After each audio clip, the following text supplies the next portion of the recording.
el aire que respiramos y que llegue a través de la sangre hacia la célula, que es el objetivo final, que es el que utiliza el oxígeno, ¿no?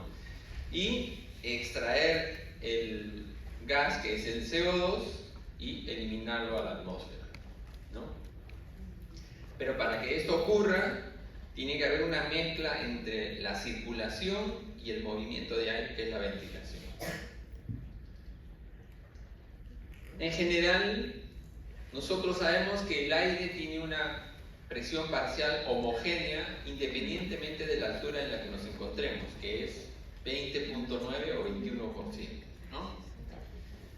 Entonces, si multiplicamos 760, ¿no?, por 21 o 20.9 nos va a dar 159, ¿no? Y la concentración de CO2, por ejemplo, es 0.03, quiere decir que la presión parcial es 0.3, y el nitrógeno es estable, 79%, ¿no?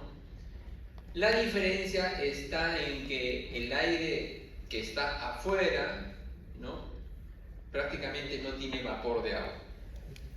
Pero ¿qué va a pasar? Cuando el aire entra en nuestras vías aéreas, ¿no es cierto?, nuestro sistema va a ir humidificando ese aire, porque tampoco no lo vamos a aprovechar si está totalmente seco, ¿no? Entonces vamos a ver que del aire que tiene una presión parcial baja de agua, ¿no?, cuando ese aire pasa a la nariz y llega a la tráquea, ya no es el PO2 159 como estaba al inicio, porque ya tenemos 47, ¿no?, de presión parcial de vapor de agua. Quiere decir que ya está humidificado. Como cuando uno va a un hospital o a una clínica y ve a un paciente que está recibiendo oxígeno, van a ver que hay una botellita ahí, ¿no? ¿Por qué le ponemos su botellita? Para que el aire, a la hora que pase a través del aire, burbujee, arrastre agua, para que no sea tan seco. Sino las personas se quejan de que el aire, el oxígeno puro, es demasiado seco y le reseca la nariz. Ahora, vean que el CO2 se mantiene igualito, ¿no? Y el nitrógeno casi sin ningún cambio. También de 600 a 563. O sea, el agua desplaza los otros gases. Muy bien. Ahora, la diferencia cambia en que en cada respiración que nosotros hacemos, y eso creo que ya lo han visto con la doctora Tafur, ¿no?, en cada respiración que nosotros hacemos hay una porción del aire que se queda en la vía aérea, y hay una porción que sí va a llegar hasta el fondo, ¿no?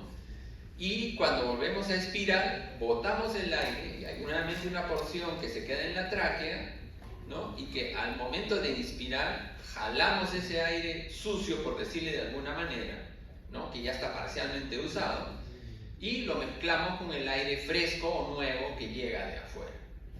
De tal manera que entre todo este movimiento de aire que nosotros hacemos y que nadie piensa en esto, a la hora que llega al alvéolo ya no es 150, sino es solamente 100, ¿no?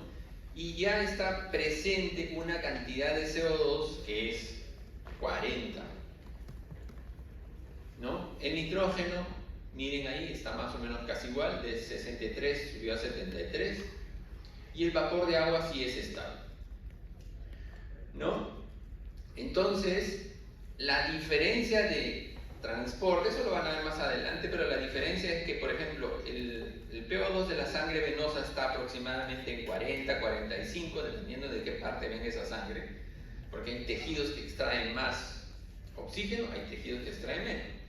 Por ejemplo, el músculo, cuando está en reposo, no hace mucha extracción, ¿no?, solamente cuando corremos o hacemos deporte. Pero, por ejemplo, el cerebro es un tejido que extrae todo el tiempo. El cerebro no descansa ni cuando ustedes están dormidos.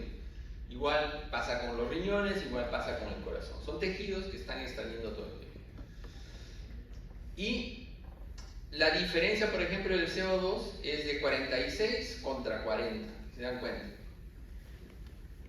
Cuando llega a la arteria, el PO2 ya no es 40, sino 95 aproximadamente, ¿no?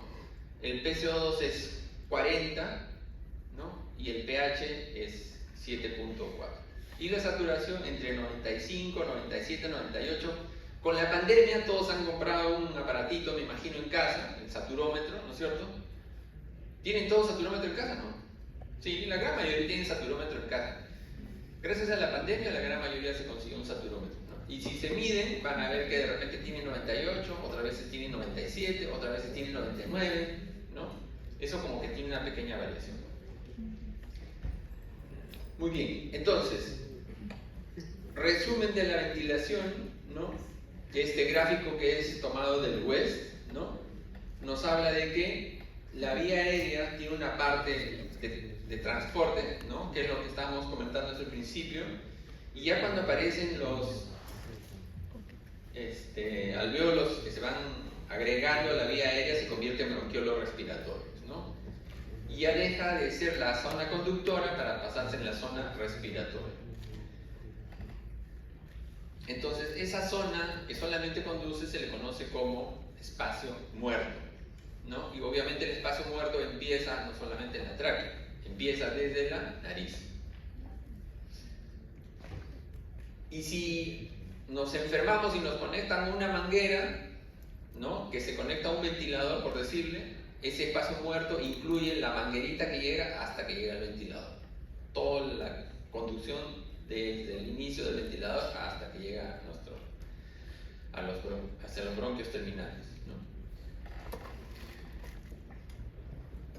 También se habla de las resistencias, y esto para recalcar, ¿no?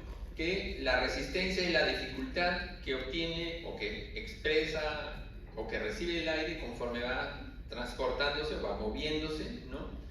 Como todo gas tiene unas leyes que rigen su movimiento, ¿no?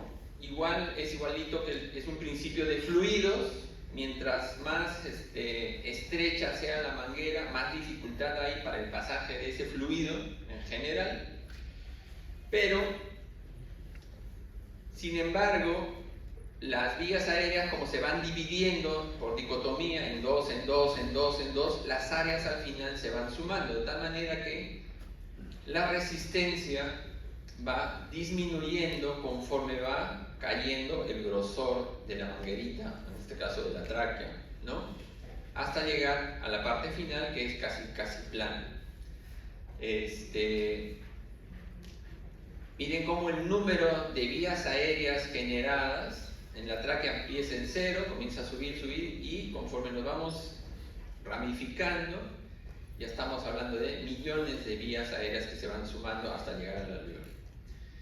Entonces, la suma total de esas áreas, ¿no? va creciendo de manera importante. Lo otro es la constante de tiempo. Cuando uno piensa en los pulmones, ¿no? Pensamos como en el globo que tenemos en la casa cuando tenemos una fiesta, tienes un globo, ¿no? Y ese globo se infla y se desinfla. Entonces uno piensa pulmón igual a un globo, infla, desinfla, ya. Un día hagan un experimento, amarran 3 mangueritas a una manguera principal y cada manguerita júntenla a un globo y hagan el experimento de soplar todo con fuerza a la vez. Se van a dar cuenta que ninguno de los 3 globos se infla igual. A pesar de recibir la misma fuerza, cada globo se va a inflar de manera diferente, uno más grande, uno más chiquito. ¿Por qué ocurre eso? Porque las paredes de cada globo, a pesar de que parecen iguales, no son iguales. Entonces la elasticidad varía. Y a nivel de nuestro pulmón, cada vía aérea tiene ciertas pequeñas diferencias. De tal manera de que no todos los alvéolos trabajan exactamente igual. Y eso se va alterando más a lo largo del tiempo. Supuestamente cuando nacemos, nuestro sistema respiratorio es homogéneo. Pero conforme a ustedes les dé una bronquitis que dure más de 3 semanas, o alguien ha tenido una neumonía, ha terminado tomando antibióticos, ¿no? O conoce a alguien que ha tenido alguna enfermedad fuerte, le han llamado el título de neumonía, o una crisis asmática severa y necesita oxígeno, ha habido un daño interno. Ese daño va a ocasionar que esa vía aérea tenga cierta diferencia con el resto de su pulmón que está entre comillas sano. Entonces, la constante de tiempo lo único que nos dice es que mientras más rápido respiremos, más alterada va a ser el funcionamiento de cada unidad pulmonar, ¿no? Eso que va a generar mala distribución de los gases. Entonces, si yo tengo un alveolo que se infla como 20 y otro que se infla como 5, ¿no? Va a haber mala distribución del gas en las dos unidades y una va a tener buen intercambio gaseoso y otro va a tener mal intercambio gaseoso. Eso significa mejor oxigenación y también puede significar peor eliminación del CO2. Entonces el ejemplo práctico es este. Yo tengo el aire que ingresa, tengo dos unidades alveolares, tengo un alveolo que es bonito, que tiene una pared delgadita, imperceptible, y otro que ya está, por decir un nombre, chancado, que tiene un proceso que ya va inflamado y su pared está engrosada. A la hora que entre el aire, ¿no? Infla el globo que está sano, el alveolo normal, y el alveolo enfermito, por más que quiera, yo también quiero recibir aire, no trabaja como debería. Entonces el que está sano recibe la mayor ventilación y el que está enfermito recibe mala ventilación, no se infla mucho y el aire empieza a fugar del sano, entre comillas, y puede seguir el camino hacia afuera o querer ingresar también al que está enfermito. Eso es natural, ocurre en todo momento y si nosotros estamos enfermos, esto va a ser peor todavía, peor. De tal manera que cuando uno hace una ventilación mecánica, por ejemplo, y yo le ingreso una cantidad de aire a un enfermito, yo quiero que el aire ingrese a todo el pulmón de manera homogénea, pero estoy sobrecargando la parte del pulmón sano. Y a veces el exceso de aire en un pulmón sano termina malogrando lo poco que está sano. Muy bien. Entonces, eso es la primera parte. Cuando uno piensa, por ejemplo, ¿por qué disminuye nuestra oxigenación? Que significa hipoxia, ¿no? Son 4 grandes causas. La primera es disminución de la ventilación. La segunda es limitación de la difusión. La tercera es cortocircuito. Y la cuarta es desequilibrio, ventilación y perfusión. Ahorita lo vamos a explicar cada uno. Entonces, en general, hipoventilación, ¿qué significa? Significa, como su nombre lo dice, hipo es menos. Significa que hay una menor ventilación y que el aire que debía ingresar en una cantidad, por ejemplo, de 1000 a nuestros alveolos, en este caso 500, pensando en una respiración tidal, no ingresa 500, sino ingresa 350, ¿no? De esos 350, por ejemplo, tenemos una cantidad fija que se va a quedar en nuestro espacio muerto, ¿no es cierto? Entonces, si nuestro espacio muerto es 150 y le vamos a restar 350, de los 350 le restamos 150, nos queda, ¿cuánto nos queda? 200. Quiere decir que solamente 200 van a entrar a la zona alveolar para el intercambio. Porque lo que se queda en el espacio muerto no participa. Entonces, cuando hay una hipoventilación, generalmente esa ventilación disminuida tiene que ver con que está fallando la parte que genera el movimiento, ¿no es cierto? Entonces, cuando nosotros pensamos en los pulmones, pensamos en los alveolos que se estiran y se contraen, se estiran y se contraen. Sin embargo, los alveolos no son nada sin el aparato muscular. Y el aparato muscular no es nada si es que no hay una generación, ¿no es cierto? Entonces, puede empezar desde la generación, o sea, puede ser un daño a nivel cerebral, o puede ser una alteración en la conducción, de cualquier parte de la conducción, ¿no? O puede ser en el mismo músculo, que es el generador del movimiento. La más común, los sedantes, los opiáceos, los cuentos que salen cada cierto tiempo en las películas o en los periódicos, de que la víctima de las peperas terminó muerto y apareció muerto, ¿no? Una combinación entre alcohol, que es un depresor, más una benzodiazepina, que supuestamente es un ansiolítico, ¿no? Genera una depresión cerebral que es tan importante que puede incluso llevar a la muerte. Entonces, cuando eso ocurre, que es una falla en la generación, ¿no? Finalmente lo que ocurre, el evento final, es que llega menos aire a la unidad alveolar. La tasa de extracción de gases se mantiene, pero no llega el suficiente aire para alcanzar los requerimientos mínimos. El CO2 siempre se va a seguir generando, porque sus células no les interesa si usted está ventilando o no, porque la célula tiene un metabolismo continuo. Entonces la generación de CO2 se mantiene, pero la llegada de oxígeno es más baja. Entonces, en consecuencia, vamos a tener un aumento del nivel de CO2, ¿no? Tanto alveolar como arterial, ¿no? La PO2 va a empezar a caer, ¿no? ¿Y cómo lo corregimos? ¿Cuál será lo mejor cuando es un problema de ventilación? ¿Le aumento más oxígeno o le aumento la ventilación? ¿Qué dice? Sí, es hipoventilación. ¿Ah? ¿Qué aumentamos?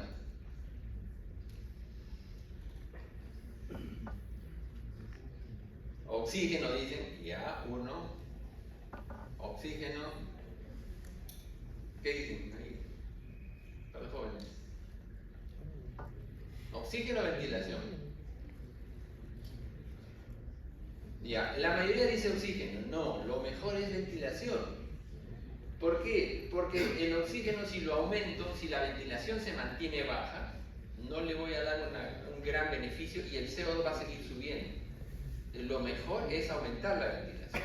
Claro, si la generación está fallando, tengo que hacerlo de manera externa, ya sea intubándolo o a través de una bolsa de ventilación manual, ¿no? Si es que han hecho su curso de resucitación, ¿ya han hecho su curso de PLS? ¿RCP no han hecho su cursito? Ya. ¿No? Muy bien, entonces en el curso de RCP hacen ventilación con la bolsita, ¿no es cierto? Eso es ventilación.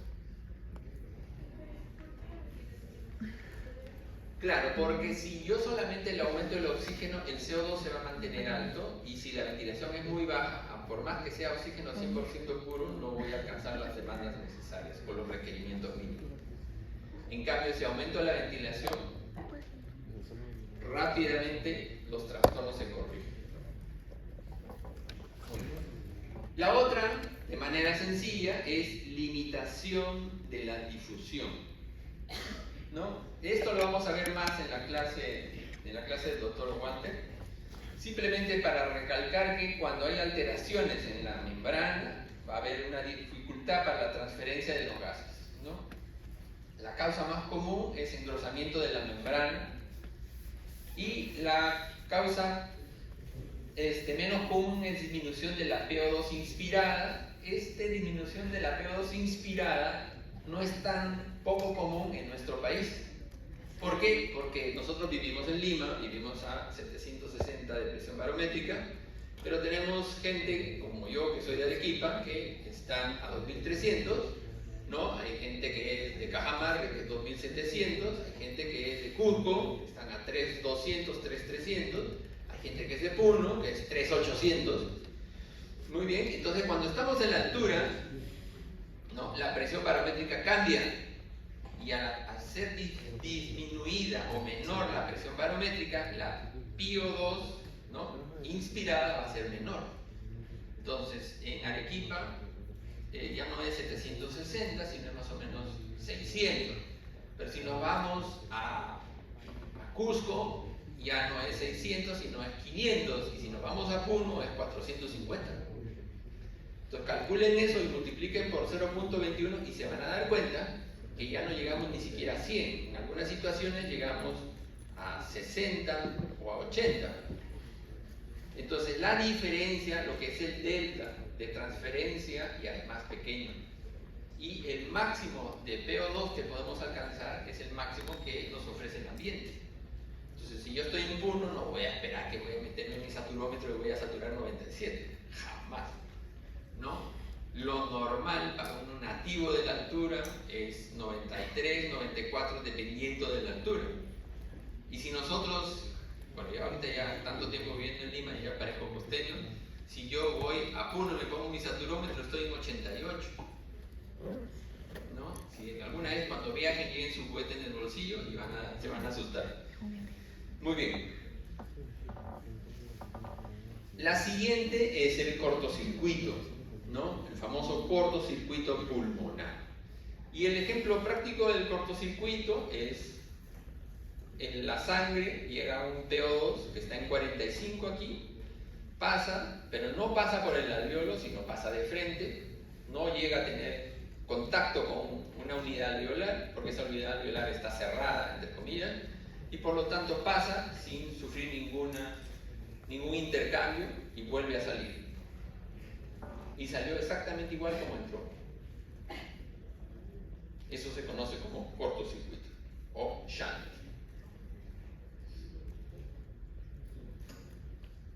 Cambios en el PO2 arterial. Cuando yo tengo un cortocircuito, quiere decir que tengo una unidad que no tiene ventilación. Si no tiene ventilación y yo agarro y le aumento el oxígeno, ¿le va a beneficiar aumentarle el oxígeno a un cortocircuito? Nada, absoluto, nada, sentido común. Entonces, cuando yo tengo un cortocircuito, por más que le aumente oxígeno, no voy a tener una gran diferencia en mi saturación. Y eso es lo que nos muestra la gráfica.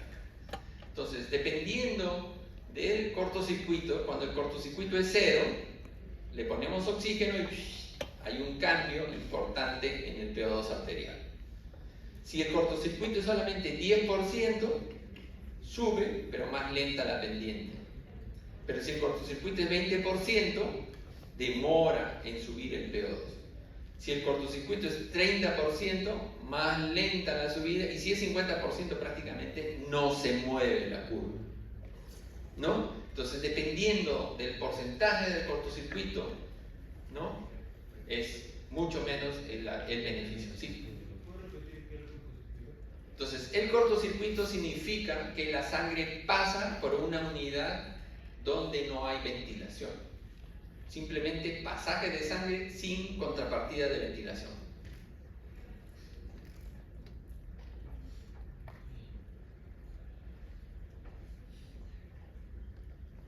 Entonces, esto es el ejemplo. La diferencia, digamos, es que cuando hay cortocircuito nunca es general, siempre es parcial. Porque, por ejemplo, una neumonía compromete solamente un porcentaje del pulmón, ¿no? Y el resto del pulmón está sano. Entonces, solamente se afecta lo que va a través de esa neumonía, no va a tener ventilación, el resto de sangre sí va a estar. Entonces, vamos a tener un efecto que va a estar relacionado con la parte normal y un efecto que va a estar relacionado con el cortocircuito. Finalmente es la mezcla de los dos, lo sano y lo enfermo, porque siempre hay mezcla, ¿no? Entonces, cuando hay cortocircuito, la hipoxemia responde poco al oxígeno añadido. Quiere decir que el administrar oxígeno puro sin observar un gran cambio es una prueba diagnóstica de que estamos frente a un cortocircuito.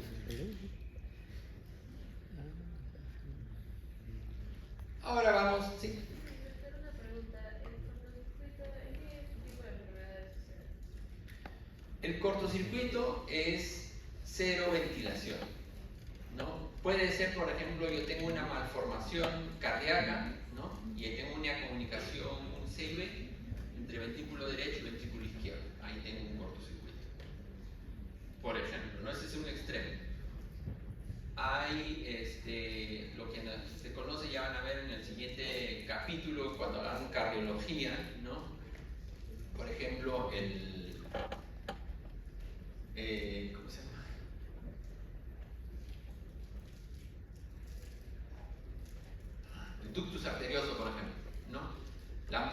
extensa del ductus arterioso es otra causa de ductus cuando se invierte el flujo. Después ya lo van a ver más adelante. Y la otra es que de manera práctica tenga una unidad alveolar cerrada, con un tapón. Por ejemplo, yo tengo un tapón de moco, tengo un paciente asmático severo y tengo un tapón de moco que me bloquea todo el bronquio inferior derecho. Esa zona va a comportarse como una zona de cortocircuito, solamente esa zona. Muy bien. El otro gran grupo es el cociente ventilación-perfusión. Entonces, porque nada es exactamente un extremo. Ahora lo vamos a ver más adelante. Puede ser una pequeña alteración en la ventilación, puede ser una pequeña alteración en la perfusión. Aquí nos está mostrando el ejemplo de que yo tengo por un lado una unidad donde entra agua pura, ¿no? Por otro extremo le he hecho un colorante, ¿no? Y adentro tengo un agitador que mueve. Entonces, si yo le echo el colorante, esa agua se va a mezclar, el agua pura, con el colorante y va a salir mezcladita en un extremo. Entonces, dependiendo de qué tanto colorante ingrese, va a variar el color, ¿no? Entonces, la concentración depende de múltiples factores, ¿no? Entonces, a nivel, digamos, pulmonar, podemos tener los dos grandes extremos o desequilibrios de la ventilación-perfusión. En el extremo B es un desequilibrio ¿en qué? ¿Qué está tapado? ¿Ah? La ventilación, muy bien. Entonces está tapada la ventilación. Entonces el alveolo se cierra, ¿no? Y es un desequilibrio de ventilación. Muy bien. En el centro, uno normal, ¿no? En el primer ejemplo, el PO2 en la zona del aire tapado va a estar igual al de la arteria. El PO2 es 40, en la arteria es 40, el PCO2 es 45, en la arteria es 45. Entonces, el oxígeno sale como entró, ¿no? ¿Ah? Ese es el cortocircuito. Muy bien. Y el otro es el normal. El aire entra, tiene 150, a nivel alveolar tiene 100, ¿no? Y se mezcla con el CO2 de acá y llega a un equilibrio, 45-40, el O2 con el 40 se mezclan y sale un valor. Ese valor debería ser, si está bien mezclado, 95 más o menos, ¿no? 95, 97. Y el tercer grupo es el infinito de la ventilación. Entonces, en este caso tengo una ventilación que está en 150, ¿por qué? Porque no se ha mezclado con nada de lo que había. El aire entra igualito y como que entra, vuelve a salir. Entonces, el CO2 del aire es 0.03, prácticamente cero. Entonces, entra, no tiene con quién juntarse y vuelve a salir como entró, ¿no? Entonces, ese es el otro ejemplo.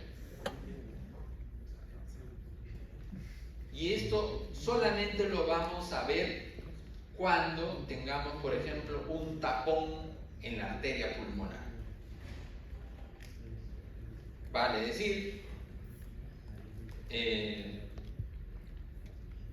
la señora Francisca sale de Piura a las 6 de la tarde, ¿no? Tiene que venir a Lima en su bus, ¿no? Francisca es obesa, pesa 100 kilos, mide 1,60 m, es hipertensa, se sube a su bus, llega a Lima como a las 10:30, 11 de la mañana, viaje largazo, ¿no? Sale del bus, da 3 pasos, ¡boom!, se desmaya, ¿no? Ni siquiera llegó a agarrarse el pecho, simplemente se desmaya. Llega corriendo al hospital, se le reanima, gracias a Dios que el sistema Plaza Norte está cerquita, nomás acá la estación de buses, llegó rápido rapidito, en menos de 10 minutos, llegó corriendo a la emergencia, se le intuba, se le intenta reanimar, no mejora para nada, y a alguien se le prende el foquito y le hacen un ecocardio y se ve que hay una gran hipertensión pulmonar.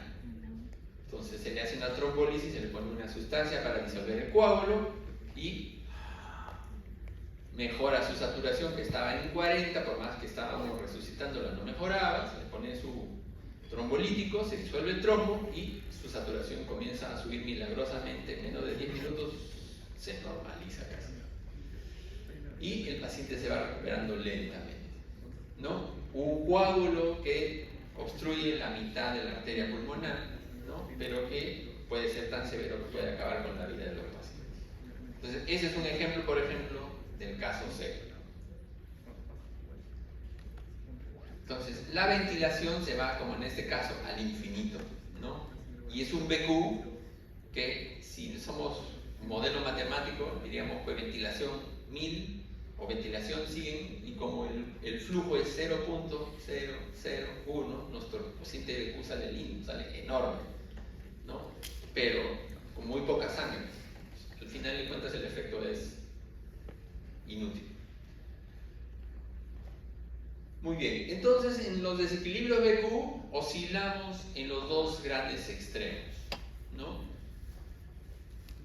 En la parte baja, en este caso, una obstrucción en la ventilación, ¿no? O shunt, ¿no? El normal, que es en el que nos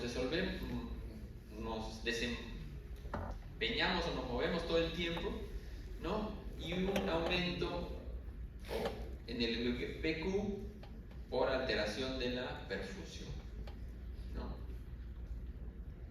Que vamos a ver en adelante también ocurre fisiológicamente dentro de nuestro pulmón. Entonces, dentro de nuestro cuerpo hay un movimiento tanto de los gases como de la perfusión diferente, y eso ya les mencioné un poco en la parte de circulación, ¿no es cierto?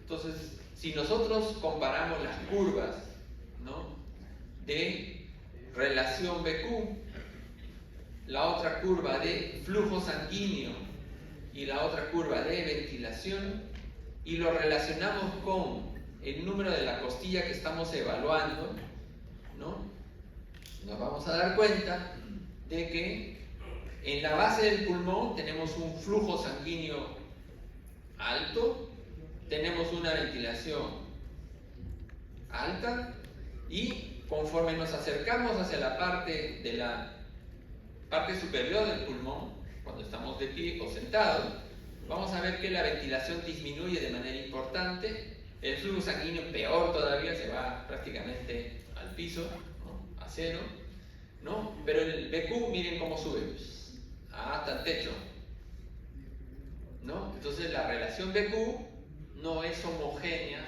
dentro de nuestro cuerpo.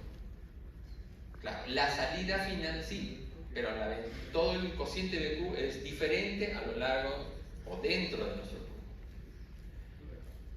Cerca a la base, el BQ y la gran mayoría es 0.8, por eso es un cociente que se utiliza como normal. El cociente respiratorio es 0.8 y va en función del promedio de la ventilación, el promedio de la perfusión igual 0.8. Y en los vértices la relación BQ es 3.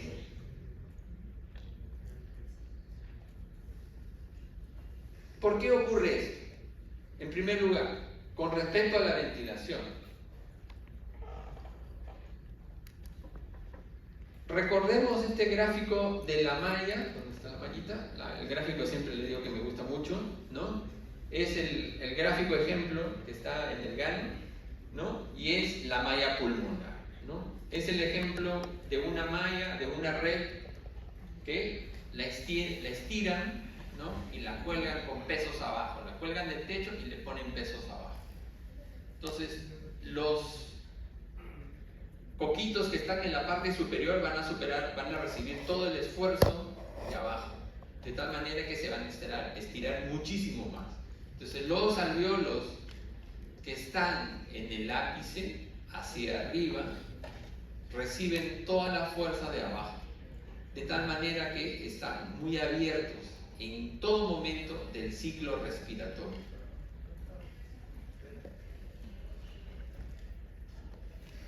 ¿Ya? Entonces, en cualquier momento, en la parte, por ejemplo, en la fase expiratoria, este alveolo de la punta del ápice tiene esta posición, ¿no? Cuando el individuo pasa de expiración a inspiración, o sea, de reposo a inspiración, la presión negativa cambia de -10 a -18 y ese alveolo ha sufrido una modesta o pequeña dilatación, cambio de este tamaño a este tamaño, poquito.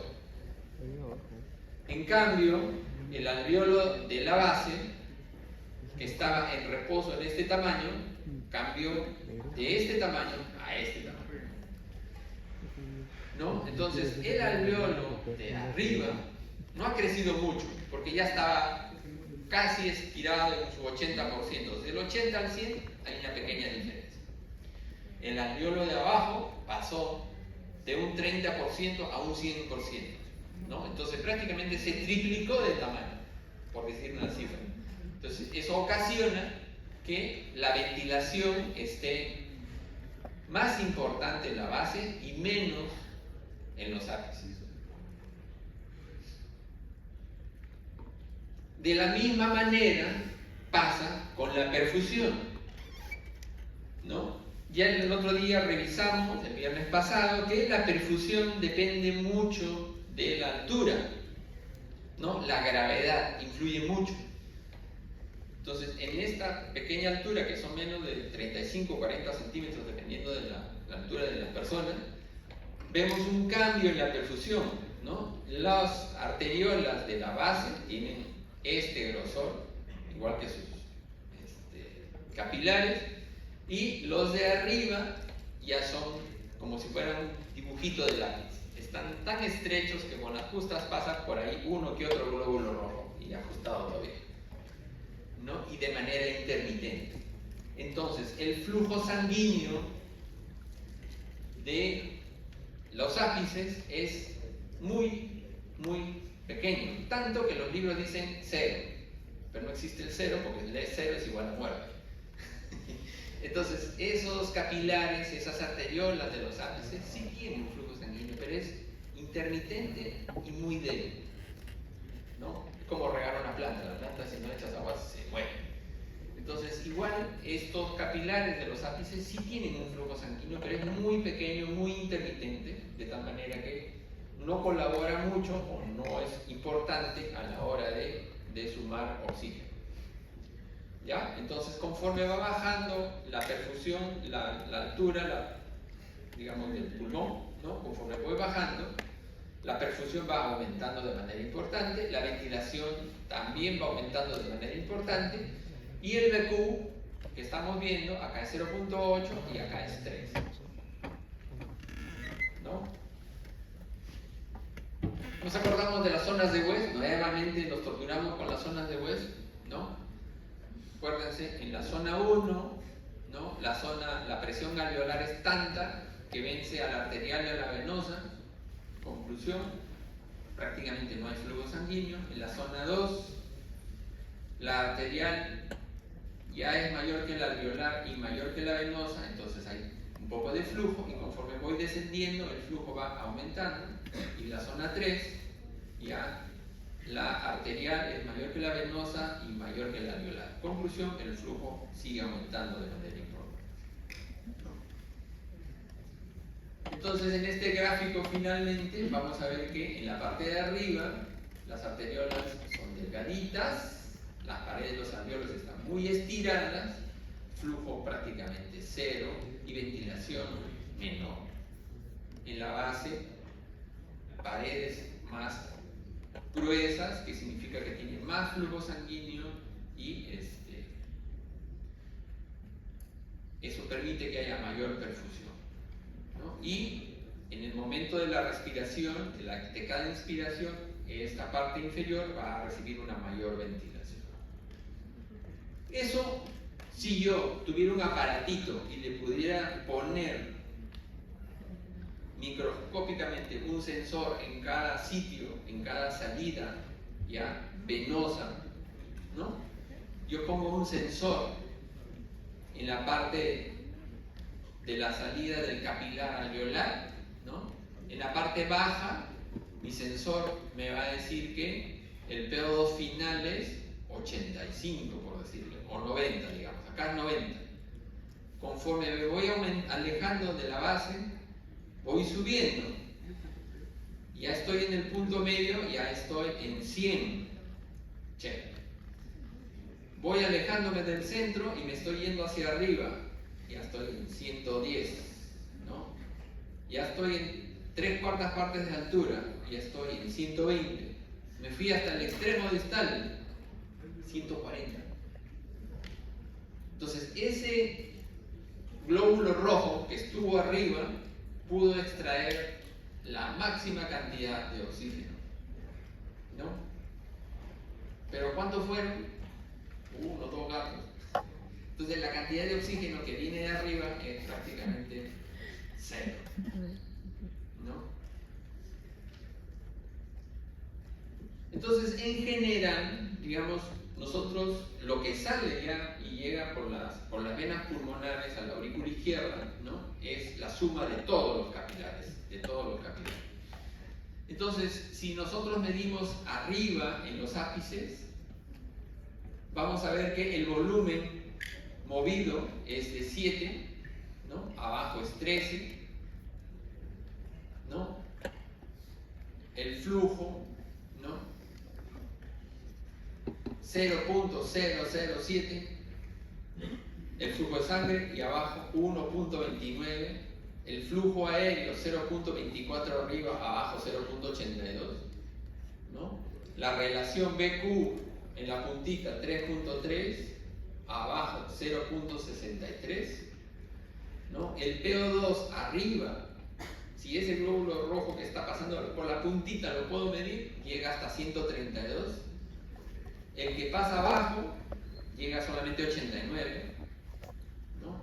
El PCO2 arriba llega hasta 28, porque hay una gran diferencia, prácticamente no hay CO2 en el ambiente, entonces se extrae, se sale todo el CO2, ¿no? Abajo es 42. El nitrógeno es prácticamente igual, claro, un poquito mayor en la base. La concentración de O2 ambiental arriba es 20, abajo es 19.2. El CO2 ambiental igualito, arriba es 42, menor que abajo, 49. El pH, por el tema de ventilación y la menor cantidad de CO2 ambiental, el pH y alveolar, obviamente, el pH de arriba es más alcalino, por eso sale 7.51. Acá el valor bajo del CO2 es lo que castiga. Y en la parte más baja, más bien, al contrario, el pH tiende a ser 7.40, un poquito menos de 40 a 39. ¿Por qué? Porque el CO2 es mayor, es 49, ¿no? Entrada de O2, mililitros por minuto, 4 arriba, 60 abajo. Salida de CO2 arriba 8, abajo 39. Y eso es simplemente para recalcar las diferencias en ventilación. Lo mismo que les comentaba, tenemos una suma de un PO2 alto arriba, un PO2 no tan alto abajo, y el promedio que llega, que es 97, a nuestro corazón. Entonces, siempre lo que vamos a medir y lo que vamos a utilizar es la suma de todo lo que pase a nivel de su pulmón, ¿no? Las unidades con cocientes altos y oxígeno elevado aportan volúmenes bajos de sangre, los ápices, las puntitas, y las unidades con bajo ventilación y flujo normal contribuyen con poco oxígeno a la mezcla, ¿no?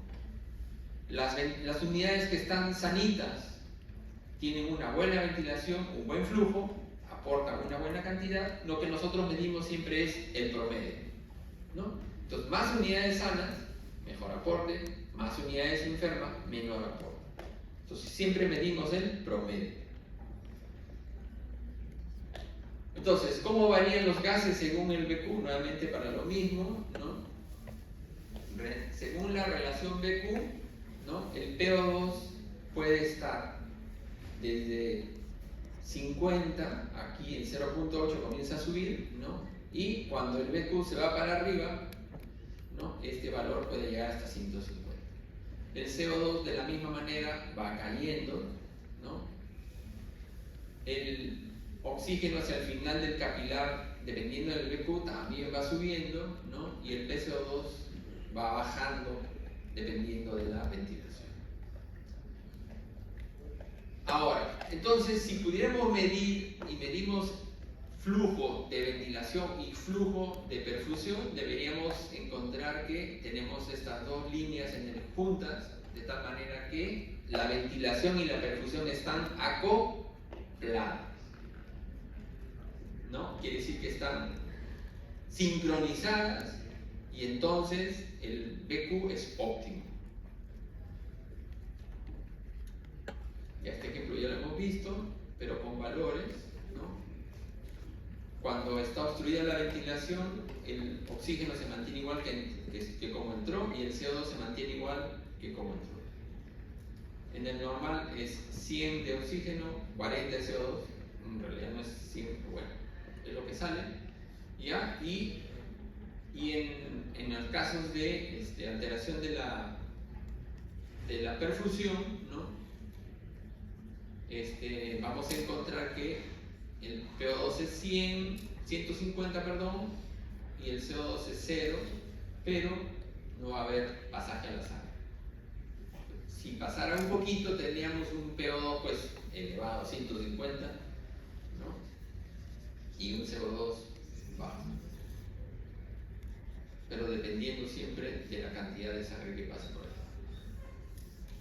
Entonces, en las enfermedades, ya viene, por ejemplo, una persona que tiene, lo que les estaba comentando al principio, ¿no? Que tiene una neumonía, que esa neumonía le altera la ventilación de un extremo, de una zona del pulmón. Lóbulo inferior está lleno de moco, está lleno de pus, esa zona. Entonces, en esa zona no hay ventilación alveolar. Hay un poco de sangre que pasa por ahí, ¿no? Y esa sangre obviamente no va a poder extraer oxígeno y su CO2 va a entrar igualito que como salió. En el otro extremo, eso es una alteración de la ventilación. En el otro extremo, en el caso 3, por ejemplo, es una persona que tiene un trombo en la arteria pulmonar, ¿no? Y en esa zona de arteria pulmonar no va a haber pasaje de sangre, ¿no? En el otro lado sí va a haber. Entonces el otro pulmón va a compensar, o sea, va a hacer su extracción todo y va a eliminar su CO2. Lo que llega al final a las venas pulmonares va a ser la mezcla de todos los lados, el sano enfermo, el lado sano y el lado enfermo, ¿no? De tal manera que vamos a tener una mezcla. Y lo normal, como en este caso, por ejemplo, en el caso 1, vamos a ver un flujo de 3 en los dos lados, ventilación, y un flujo sanguíneo de 3 en ambos lados, y tendríamos un BQ de equilibrio de 1 en los dos lados. En el caso 2, tenemos un trastorno en la ventilación, un tapón ahí que no deja pasar nada de aire al pulmón derecho, ¿no? Entonces el flujo aéreo baja de 3 a 0.3 en el lado derecho y en el lado izquierdo 5.7. ¿Por qué? Porque cuando uno está enfermo, si se van a dar cuenta, alguna vez pasen por la emergencia o han tenido un familiar enfermo, lo van a encontrar que está. Pero los enfermos respiratorios están respirando más rápido de lo habitual. A veces con respiraciones grandes o con respiraciones cortitas, pero finalmente respiran más rápido de lo habitual. Y eso es para compensar. Entonces, nosotros tenemos dos pulmones, acuérdense, la respiración tidal es 500 mililitros, pero esos 500 se distribuyen en los dos pulmones, ¿no es cierto? Si yo le opero a alguien del pulmón y me quedo con un solo pulmón, ¿puedo sobrevivir? ¿Sí o no? Sí, sí podemos vivir. ¿Por qué? Porque para un individuo de 1,70 m, el volumen pulmonar total es casi 4 litros. Si yo de 4 litros lo parto por la mitad y lo dejo en 2, suficiente. Con un solo pulmón puedo vivir. ¿Ya? Entonces, en este caso, el flujo, como le decía, en la zona enferma es 0.3 flujo de aire. En el otro lado trata de compensar lo que no pasa por un lado. El flujo sanguíneo se mantiene igual en este lado, en el lado derecho, sigue 3, acá sigue siendo 3, ¿no? Y el BQ del lado enfermo, en este caso es 0.1, porque tiene baja ventilación, alta perfusión, se fue al piso. Y en este caso, como que compensa lo que no recibió el otro, ¿no? Y la suma de 0.1 más 1.9 nos da 2, igual que acá. 1 más 1 igual a 2. En el lado del 3, ¿no? Tenemos un tapón, esta vez en la arteria pulmonar en el lado derecho, ¿no? Y el lado izquierdo normal. Entonces, la ventilación está igual en los dos lados. El flujo en el lado de la arteria pulmonar tapada es bajito, 0.3, y en el lado de la arteria pulmonar sana, 5.7, pues está tratando de compensar lo que no recibió el otro. En conclusión, ¿no?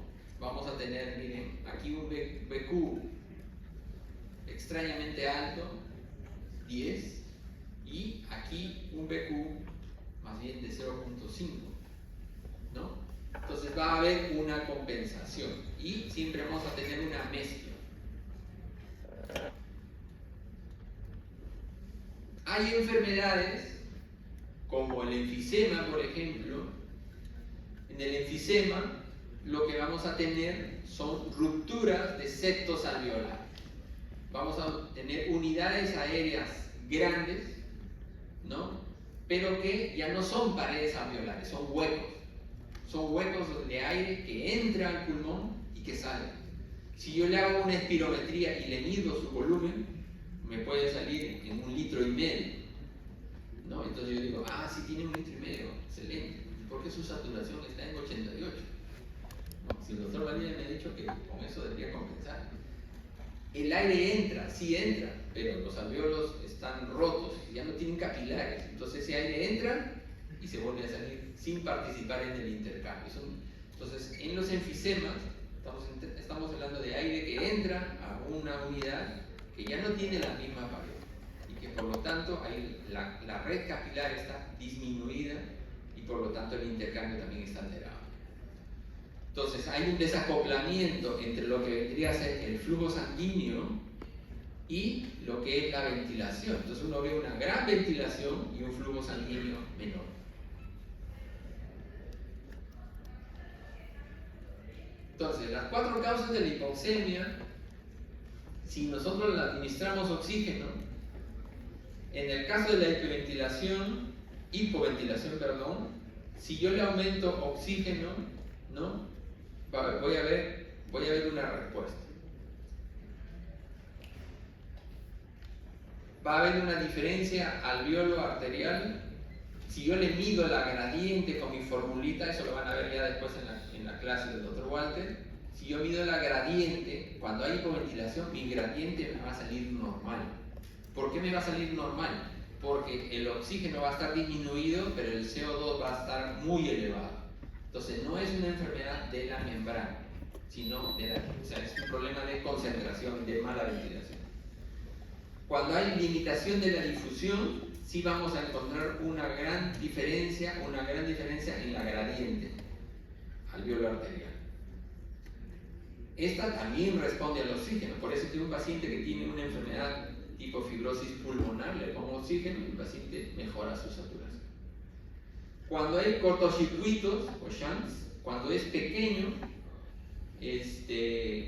hay una diferencia alveolo arterial aumentada, ¿sí? Y hay un poco de respuesta al oxígeno. Pero cuando hay los shunts, los desequilibrios BQ, digamos, que es una mezcla, ¿no? De difusión y ventilación, ventilación y perfusión, hay una diferencia en la gradiente alveolo arterial, pero también hay una respuesta al oxígeno.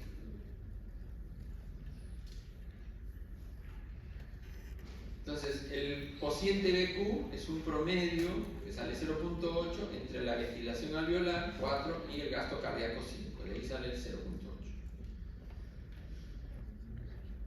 Entonces, lo fisiológico es ese pequeño shunt que todos tenemos, que es de 2 a 5%, ¿no? Que es el shunt anatómico o shunt fisiológico, ¿no? Y recordemos que en cada ventilación no todo el aire va a estar dentro del espacio alveolar, ¿no? Acuérdense, tenemos espacio muerto, ¿sí? ¿No? Y van a ver dentro de nuestro pulmón zonas que sí van a estar más profundidas y menos profundidas, ¿no? Entonces, espacio muerto se conoce el sitio donde la ventilación está presente, pero no hay perfusión, ¿no? Entonces, hablamos del anatómico versus el fisiológico. El anatómico es el que conocemos por anatomía y el fisiológico es cómo se comporta en la vida real, ¿no? Una zona que no está trabajando y pasa a ser shunt fisiológico. Entonces, fórmula matemática, el espacio muerto es 2 mililitros por kilo, ¿no? 150. Por eso en los libros, en nuestra fórmula matemática de 500, le hablamos 150 de espacio muerto, que es para un individuo de 70 kilos aproximadamente. Ya, esto ya lo hemos visto, ¿no? Con grafiquito, ¿no? Y la fórmula de la gradiente, para que la conozcan, después la van a necesitar por ahora, solamente para que la conozcan. Necesitamos el PO2 y utilizamos la fórmula de la presión barométrica menos la presión de vapor de agua, que en Lima es 48, y eso lo multiplicamos por 0.21, ¿no? O 47, como en este caso, 760 menos 47 por 0.21 y nos da 149.73, por eso el número mágico es 150. Más fácil.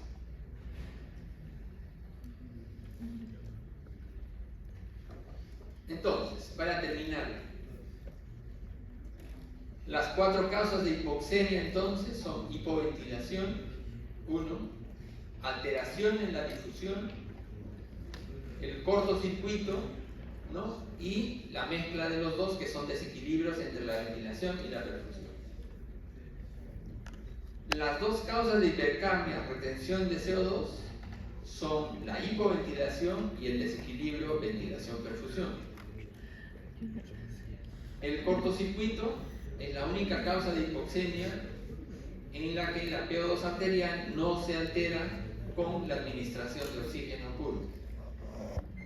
El cociente BQ determina el PO2 y el PCO2 en cualquier unidad pulmonar, pero como cociente está elevado arriba y disminuido abajo.